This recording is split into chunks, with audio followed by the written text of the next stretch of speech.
जय हिंद साहब। और आप सब कैसे हैं? अच्छे हैं? आपका अध्ययन कैसा चल रहा है जी? जी, अच्छा चल रहा है।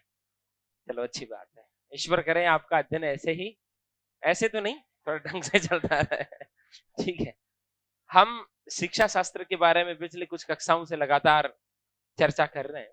उसी क्रम में आज हम एक विधि पढ़ने जा रहे हैं, जिस विधि का नाम होता है ध्वन्यात्मक विधि। क्या नाम होता है?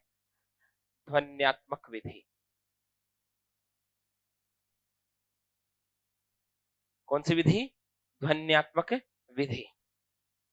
अब देखो, ये जो ध्वन्यात्मक विधि है, इसका प्रतिपादक था माइकल सेमर। माइकल सेमर नाम का एक विद्वान इस पद्धति का प्रतिपादक था। नाम से ही पता चल रहा, ध्वनि, ध्वनि का ज्ञान करवाने के लिए विधि काम में आती है। ध्वनि का भाव क्या है यहाँ देखिएगा आप, कि मान लीजिए कई शब्द होते हैं, थोड़े से जटिल प्रकृति के शब्द होते हैं, रे की मात्राओं वाले और ऐसे, इनको बोलने में बच्चों को जोर आता है। तो अब आप उनको कैसे विकसित करवा पाएंगे, बच्चों को कैसे कुशल बना पाएंगे इस विषय में, बताओ क्या करेंगे आप? तो आप क्या करेंगे, एक जैसे ही शब्दों का बार बार उच्चारण करवाएंगे। जैसे रे की मात्राओं वाले शब्द हो गए, तो जैसे गर्म, चर्म, शर्म, धर्म, इस प्रकार एक जैसे ही कई शब्द लिख करके बच्चों से बार बार उच्चारण करवाएंगे।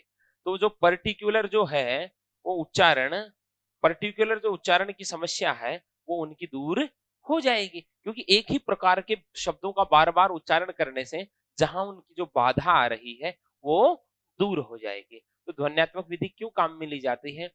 जटिल उच्चारणों में सिद्धहस्त बनाने के लिए, बच्चों को निपुण बनाने के लिए एक ही जैसे वर्णों का बार बार उच्चारण करवा के उनको उनमें दक्षता प्रदान की जाती है। तो ये कौन सा कौशल कौशल विकसित करती है? आपका वाचन कौशल विकसित करती है, बोलना। भाई ये बोलने में, आपका उच्चारण करने में, उच्चारण कौशल को विकसित करने के लिए काम में आती है। बस इतनी सी बात ध्यान रखनी है। तो लिखिए, ध्वन्यात्मक विधि।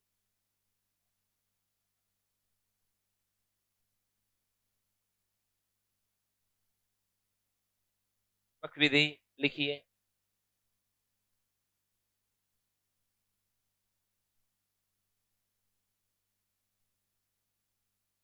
ध्वन्यात्मक विधि, प्रतिपादक माइकल सेमर। प्रतिपादक माइकल सेमर, 1935 ईस्वी। 1935 ईस्वी।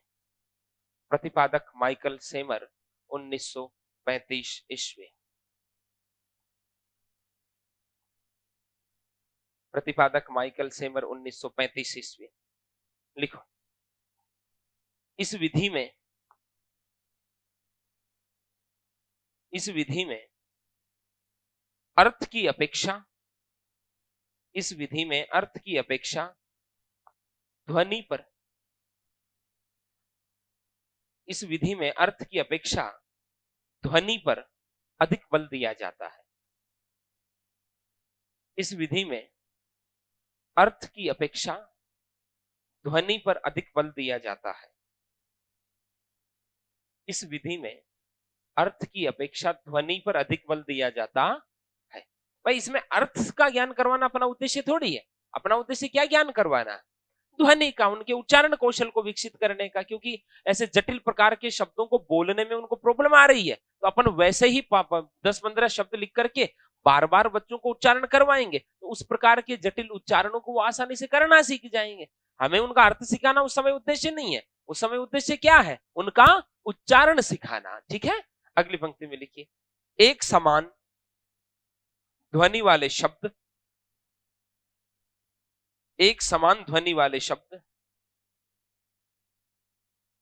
एक समान ध्वनि वाले शब्द जैसे,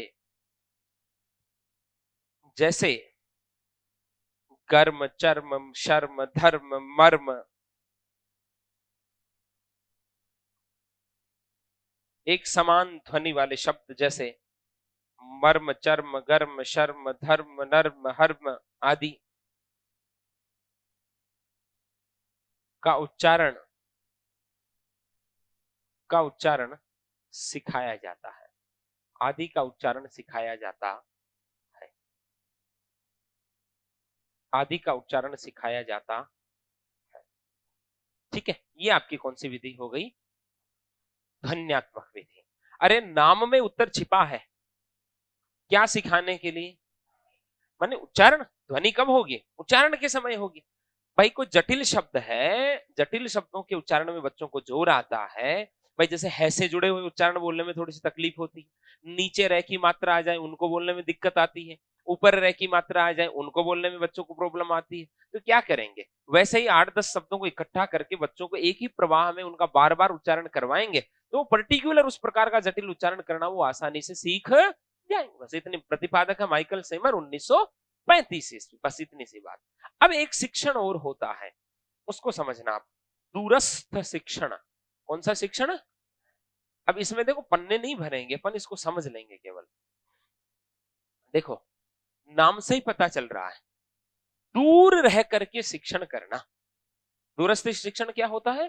दूर रह करके शिक्षण, दूरस्थ, दूर स्थित रह करके शिक्षण करना। कैसे? अरे भाई जो हमारी औपचारिक शिक्षा पद्धति है, भाई जैसे आप 12th तक पढ़ते हैं, उसके बाद ग्रेजुएशन करते हैं, उसके बाद पोस्ट ग्रेजुएशन करते हैं, ठीक है? तो एक व्यवस्था बनी हुई है कि आप प्रतिदिन कक्षाओं में आकर बैठते हैं, आपके अध्यापक आपको पढ़ाते हैं, नियत समय पे आपके टेस्ट होते हैं, फिर आपकी परीक्षाएं होती हैं, और उसके बाद परिणाम आता है, अगली कक्षा में आपको उन्नति दी जाती है। ये एक परंपरा बनी हुई है। लेकिन कई बार क्या होता है कि कुछ बच्चे अपनी परिस्थितियों के कारण इस शिक्षा से जुड़ नहीं पाते हैं, ठीक है? खास तौर पे उच्च शिक्षा में ये समस्या आती है।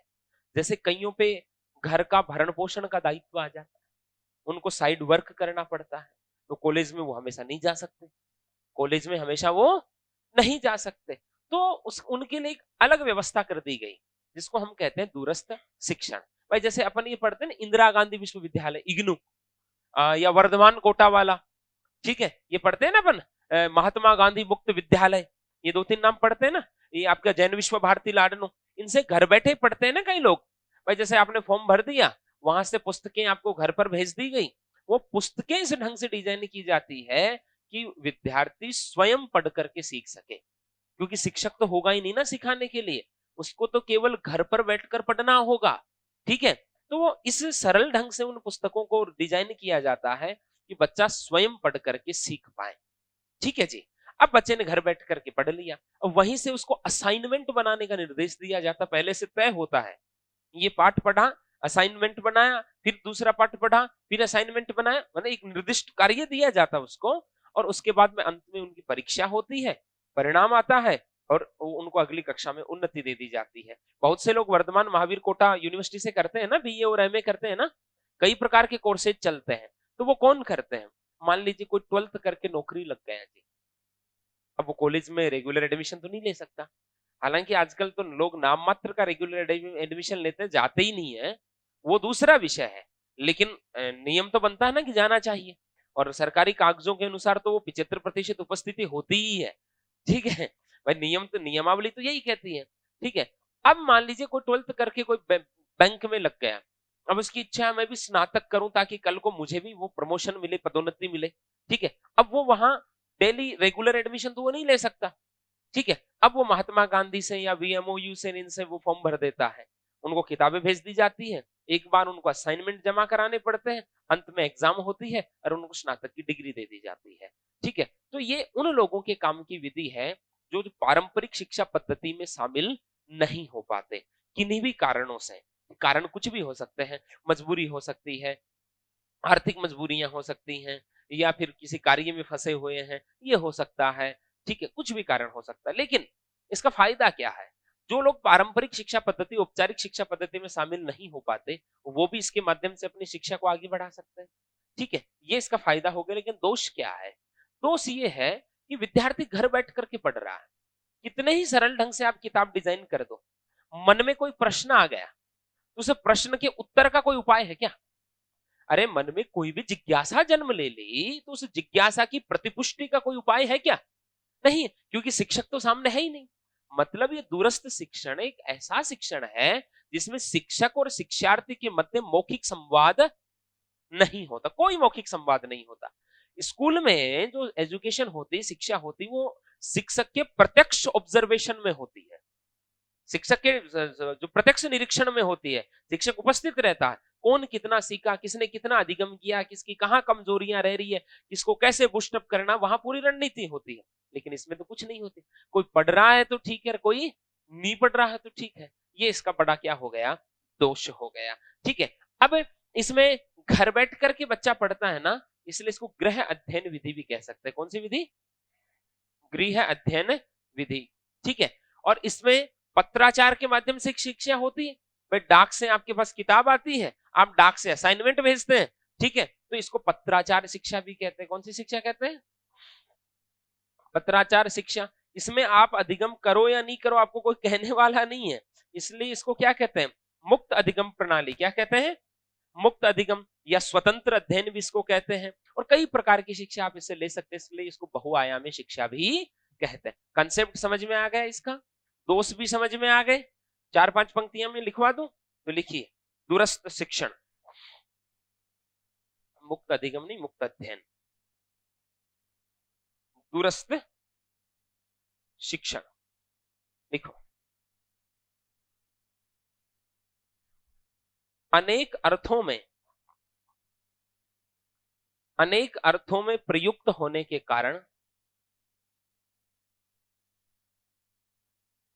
अनेक अर्थों में प्रयुक्त होने के कारण, अनेक अर्थों में प्रयुक्त होने के कारण इसके कई नाम प्रचलित हैं, इसके कई नाम प्रचलित हैं। अनेक अर्थों में प्रयुक्त होने के कारण इसके कई नाम प्रचलित हैं। कौन कौन से नाम लिख लीजिए, गृह अध्ययन विधि, पत्राचार शिक्षा, मुक्त अध्ययन विधि, बहुआयामी शिक्षण,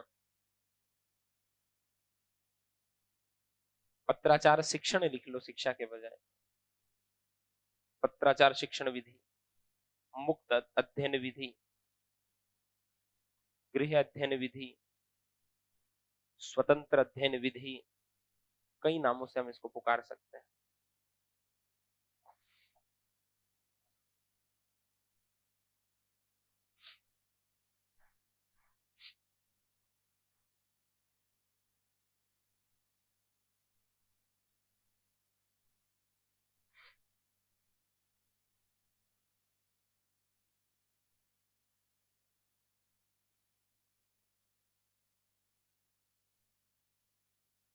हो गया, हाँ। गृह अध्ययन घर पे रख करके पढ़ते हैं, पत्राचार के माध्यम से कार्यवाही आगे बढ़ती है, अध्ययन करने के लिए आप मुक्त हैं, स्वतंत्र हैं, और कई प्रकार के कोर्सेज आप इससे कर सकते हैं, बहुआयामी शिक्षण।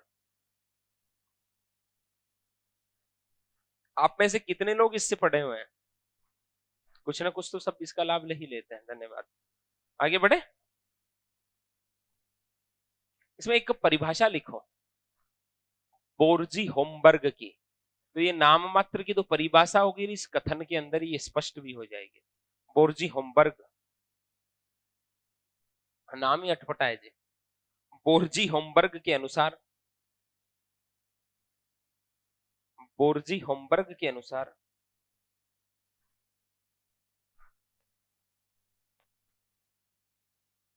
शिक्षा के सभी स्तरों पर, शिक्षा के सभी स्तरों पर अध्ययन के विभिन्न प्रकार, शिक्षा के सभी स्तरों पर अध्ययन के विभिन्न प्रकार, शिक्षा के सभी स्तरों पर अध्ययन के विभिन्न प्रकार जो शिक्षक के, जो शिक्षक के तत्कालीन निरीक्षण में नहीं है, जो शिक्षक के तत्कालीन निरीक्षण में नहीं है, जो शिक्षक के तत्कालीन निरीक्षण में नहीं है, उन्हें दूरस्थ शिक्षा कहा जाता है, उन्हें दूरस्थ शिक्षा कहा जाता है, उन्हें दूरस्थ शिक्षा कहा जाता है। हो गई बात। अरे भाई, जो टीचर के डायरेक्ट सुपरविजन में नहीं है, वो सब के सब क्या है, दूरस्थ शिक्षण। कौन से हैं, दूरस्थ शिक्षण। अगली पंक्ति में लिखिए, यह केवल ये लास्ट लाइन लिखवा रहे इसमें, यह प्रत्यक्ष शिक्षण नहीं है,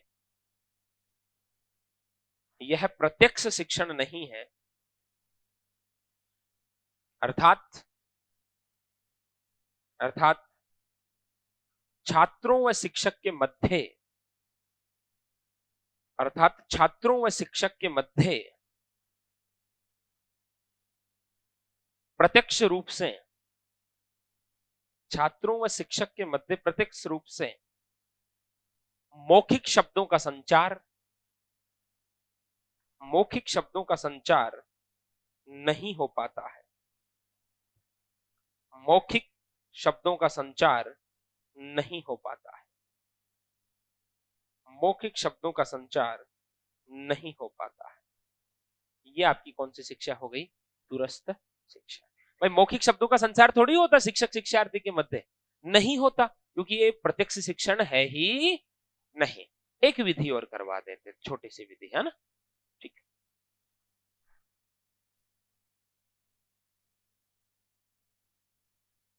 समवाय विधि।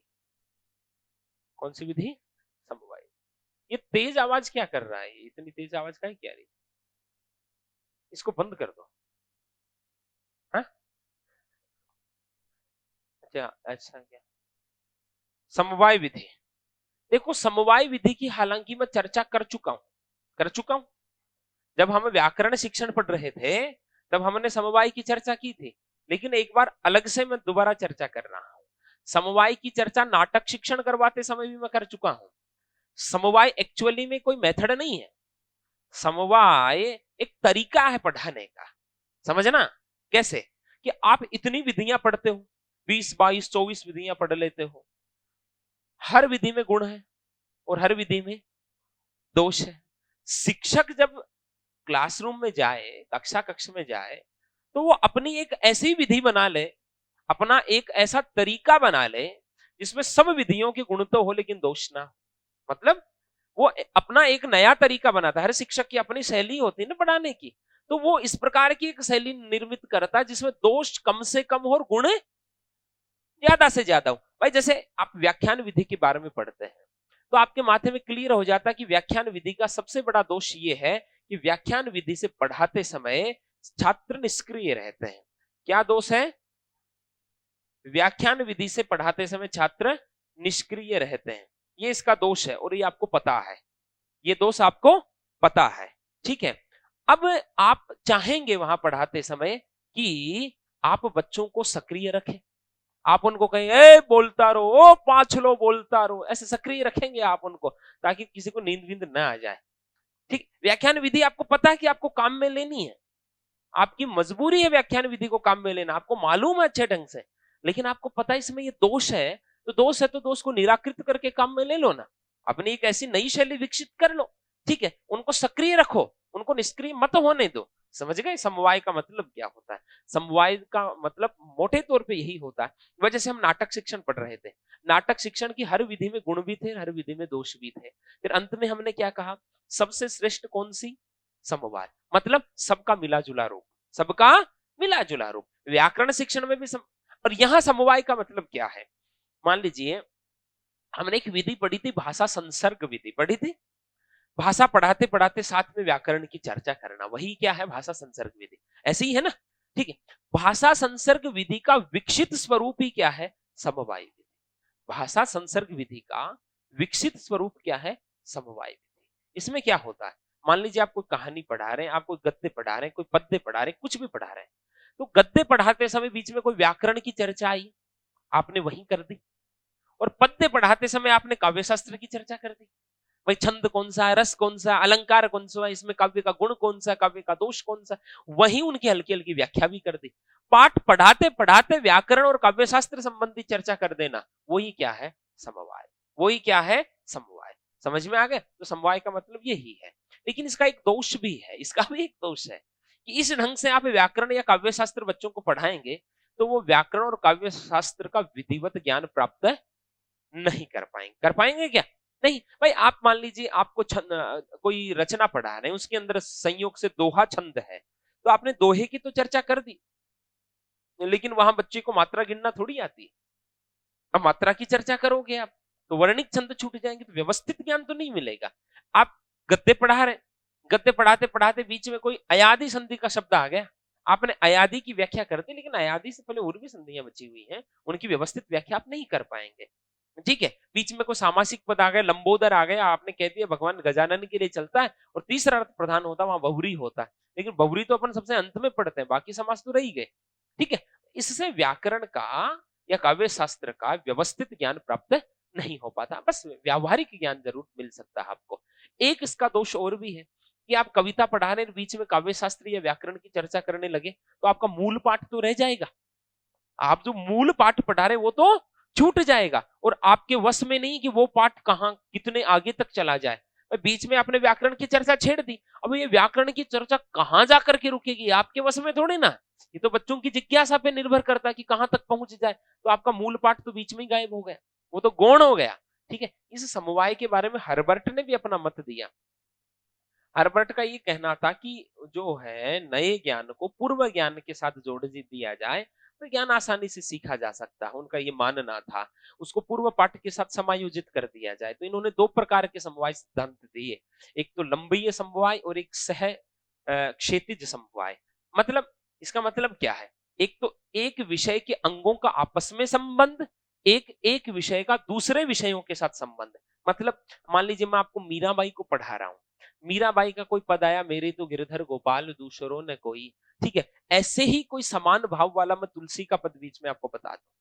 पढ़ा तो हिंदी रहे ना, तुलसी भी हिंदी के हैं और मीरा भी हिंदी के, अब समान की चर्चा कर दी। आप यहाँ कह रहे ठुमक चलत रामचंद्र बाजत पग पैंजनिया, ठीक है, भगवान राम के बचपन से जुड़ा हुआ तुलसी का आप पद पढ़ा रहे हैं, तो वहां जसोदा हरि पालने झुलावे, जो सुख सूर अमर मुनि दुर्लभ, सो सुख नंद भामिनी पावे, वो बीच में सूरदास की चर्चा कर दी, दोनों के बालपन की चर्चा। तुलसी भी हिंदी के हैं और सूर भी हिंदी के, एक विषय का एक विषय के अंगों का आपस में संबंध, एक तो ये संबंध होता है।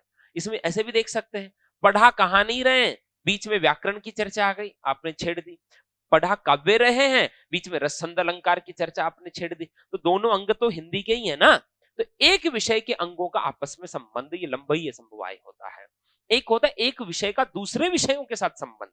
कैसे कि मान लीजिए आप मीरा को ही पढ़ रहे हैं, और मीरा को पढ़ते समय आपके पास पद आया, पग घुंघरू बांध मीरा नाची रहे, लोग कहे मीरा भैरे बावरी, सास कहे कुल नासी रे, जहर का पियाला राणा जी भेजा, पीवत मीरा हासी रे। तो आप पढ़ा तो ये पद रहे, बीच में चर्चा आ गई जहर का पियाला राणा जी भेजा, तो आप यहां पहुंच गए, इस समय राणा विक्रम मेवाड़ की गद्दी पर बैठा था, ठीक है, क्योंकि उससे पहले महाराणा सांगा वाला वो इतिहास की चर्चा आपने बीच में छेड़ दी। महाराणा सांगा के ज्येष्ठ पुत्र भोजराज के साथ मीराबाई का विवाह हुआ था, खानवा के युद्ध के बाद ऐसा हुआ, और बीच के अंदर पढ़ा हिंदी रहे थे, पहुंच कहां गए, इतिहास में पहुंच गए। कहां पहुंच गए, इतिहास। एक विषय का किसके साथ संबंध हो गया, दूसरे विषय के साथ। लेकिन इससे बच्चों को पढ़ने में रोचकता आती है, बच्चों को पढ़ने में क्या आती है, आप याद कीजिए हमने एक प्रोजेक्ट मेथड के समय ऐसी चर्चाएं की थी, वो दुकान से जुड़ी हुई चर्चा की थी ना, कि भाई आप दुकान खोल रहे हैं तो दुकान के अंदर आपको कच्चे माल की उपलब्धता के लिए वहां की कृषि के बारे में जानकारी होनी चाहिए। अब कृषि वहां के मौसम पर निर्भर करती है, तो वहां मौसम की जानकारी होनी चाहिए। तो बात आप वाणिज्य की कर रहे हो और ज्ञान आप किसका ले रहे हो, भूगोल का ले रहे हो, ज्ञान किसका ले रहे हो, भूगोल। ऐसे कई चीजें हो जाएगी ना, एक विषय का दूसरे विषय के साथ संबंध है। तो समवाय भी दो प्रकार का होता है, एक तो एक विषय का अपने ही विषय के अंगों के साथ संबंध, और दूसरा समवाय क्या होता है, एक विषय का दूसरे विषय के साथ संबंध। खैर मोटे तौर पे समवाय विधि का प्रश्न परीक्षा में आया हुआ है। प्रश्न की भाषा क्या थी, कहानी गद्य पद्य आदि पढ़ाते समय बीच में व्याकरण या काव्य शास्त्र संबंधी चर्चा कर देना कौन सी विधि है जी, समवाय विधि। कौन सी विधि है, समवाय। तो 4-5 लाइनें लिखते हैं इसके बारे में, लिखिए लिखो, समवाय विधि भाषा संसर्ग विधि का दूसरा रूप है, भाषा संसर्ग विधि का दूसरा रूप है, भाषा संसर्ग विधि का दूसरा रूप है। ठीक है, इस विधि में पृथक रूप से, पृथक मानी अलग, इस विधि में पृथक रूप से व्याकरण का ज्ञान नहीं दिया जाता है, इस विधि में पृथक रूप से व्याकरण का ज्ञान नहीं दिया जाता है।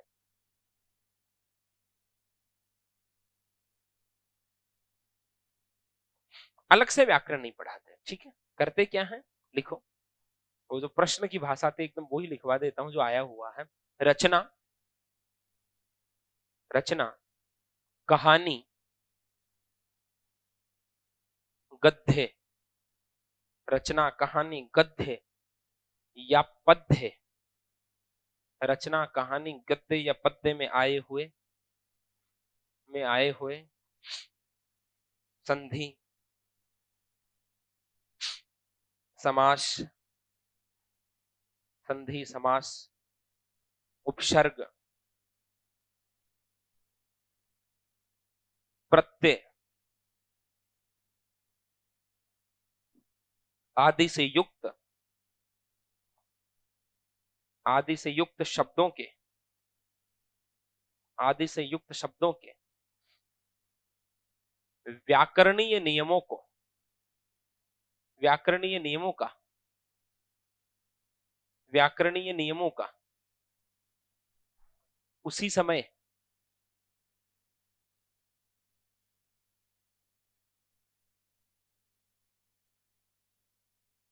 रचना, कहानी, गद्य या पद्य में आए हुए संधि, समास, उपसर्ग, प्रत्यय आदि से युक्त शब्दों के व्याकरणीय नियमों का उसी समय,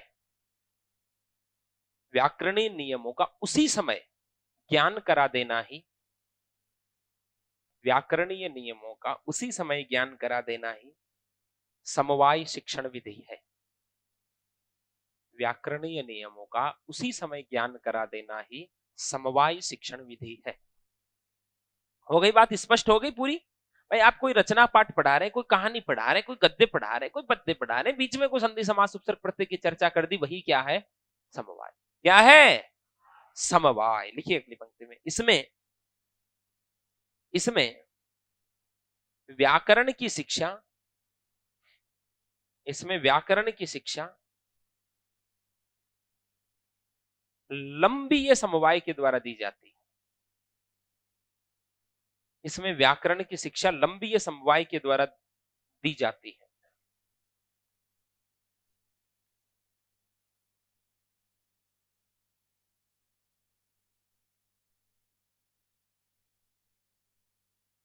इसमें व्याकरण की शिक्षा लंबी समवाय के द्वारा दी जाती है। अगली पंक्ति में लिखिए, इससे, इससे व्याकरण की केवल, इससे व्याकरण की केवल व्यावहारिक शिक्षा ही संभव है। इससे व्याकरण की केवल व्यावहारिक शिक्षा ही संभव है। भाई कंप्लीटली व्यवस्थित ज्ञान नहीं मिल सकता, छोटा मोटा व्यावहारिक ज्ञान आप जरूर इससे प्राप्त कर सकते हैं। अगली पंक्ति में लिखिए, मूल पाठ के साथ, मूल पाठ के साथ व्याकरण शिक्षण होने से, मूल पाठ के साथ व्याकरण शिक्षण होने से कई बार, मूल पाठ के साथ व्याकरण शिक्षण होने से कई बार मूल उद्देश्यों से, कई बार मूल उद्देश्यों से विचलन हो जाता है। मूल पाठ के साथ व्याकरण शिक्षण होने से कई बार मूल उद्देश्यों से विचलन हो जाता है। आप जो पाठ पढ़ा रहे हो उससे भटक सकते हो बीच में व्याकरण की चर्चा करने से। हाँ ठीक है, अगली पंक्ति में लिखिए, इस विधि से, इस विधि से व्याकरण के नियमों में, इस विधि से व्याकरण के नियमों में क्रमबद्धता नहीं रहती है। इस विधि से व्याकरण के नियमों में क्रमबद्धता नहीं रहती है। ठीक है, यहां हर्बर्ट का एक कथन लिख लो कि जब तक, हर्बर्ट का एक कथन लिख लो, जब तक नए पाठ को, जब तक नए पाठ को पूर्व ज्ञान के साथ न जोड़ा जाए, जब तक नए पाठ को पूर्व ज्ञान के साथ न जोड़ा जाए, तब तक नया पाठ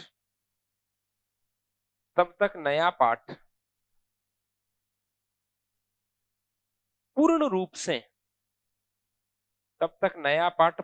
से हृदयंगम नहीं हो सकता। तक नया पाठ पूर्ण रूप से हृदयंगम नहीं होता या नहीं हो सकता। तब तक नया पाठ पूर्ण रूप से हृदयंगम नहीं हो सकता। ठीक है, 2 पंक्तियां और लिखवा देते इसमें।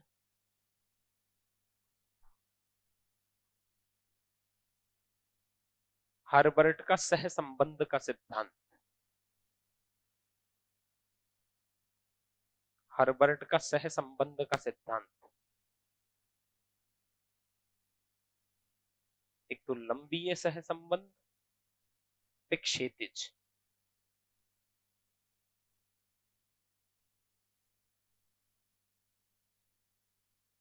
लंबीय सह संबंध में लिखो एक ही लाइन,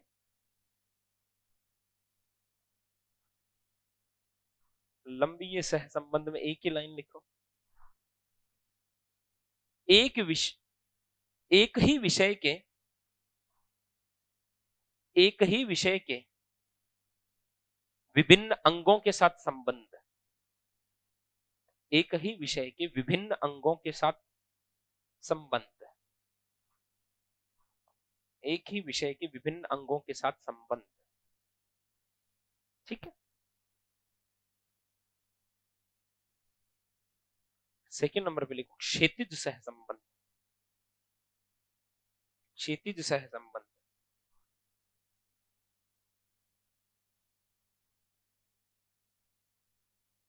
एक विषय का अन्य विषयों से संबंध, एक विषय का अन्य विषयों से संबंध, एक विषय का अन्य विषयों से संबंध। हो गई बात। तो भाई आप हिंदी पढ़ाते पढ़ाते बीच में भूगोल और इतिहास की चर्चा करने लगे, वो तो कौन सा संबंध है? क्षैतिज। और आप यहाँ जो है ना कहानी पढ़ाते पढ़ाते बीच में संधि की चर्चा करने लगे, वो कौन सा है? तो अब आपको प्रश्न पूछे कि इसमें आपकी समवाय विधि में व्याकरण शिक्षण किस संबंध से दिया जाता है? लंबी, लिखवाया भी है ना हमने, लंबी समवाय के माध्यम से क्या दी जाती है? शिक्षा। तो ये आज 3 विधियां पढ़ी, तीनों ही बड़ी सरल सरल है। ठीक है, और एक बार रिपीट कर दो। पहली तो कौन सी विधि?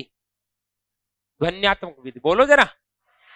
प्रतिपादक माइकल सेमर, 1935। एक ही प्रकार के शब्दों का उच्चारण करना सिखाना। ठीक है, भले अर्थ का ज्ञान न हो। फिर कौन सी बड़ी? दूरस्थ शिक्षा। कौन सी शिक्षा? घर बैठ करके पढ़ते हैं इसलिए क्या कहते हैं? गृह अध्ययन विधि। पढ़ने के लिए स्वतंत्र है इसलिए क्या कहते हैं? स्वतंत्र अध्ययन विधि और मुक्त अध्ययन विधि। पत्राचार से शिक्षा होती है, पत्राचार शिक्षा, बहुआयामी शिक्षा। इसमें शिक्षक और शिक्षार्थी के मध्य मौखिक संवाद नहीं होता, इसलिए शिक्षार्थी के मन में जन्म ली हुई किसी जिज्ञासा के शमन का तात्कालिक उपाय संभव नहीं है। ठीक है, ये इसका दोष हो गया। फिर हमने कौन सी विधि पढ़ी? समवाय, कि भाई आप कहानी रचना गद्य पद्य की चर्चा करते समय बीच में व्याकरण की चर्चा कर दो, वही क्या है? समवाय। हर्बर्ट ने 2 प्रकार के सहसंबंध बताए हैं, क्षैतिज समवाय और लंबीय समवाय। एक विषय का दूसरे विषय के साथ संबंध तो क्षैतिज है, और एक ही विषय के विभिन्न अंगों का आपस में संबंध क्या है? लंबीय। तो समवाय विधि में व्याकरण शिक्षण किस संबंध से दिया जाता है? लंबीय समवाय से। लेकिन इससे व्याकरण का केवल व्यावहारिक ज्ञान संभव है, क्रमबद्ध और सुव्यवस्थित ज्ञान संभव नहीं है। ये आपके कौन सा है? समवाय। ओके, विश्राम दे। जय हिंद।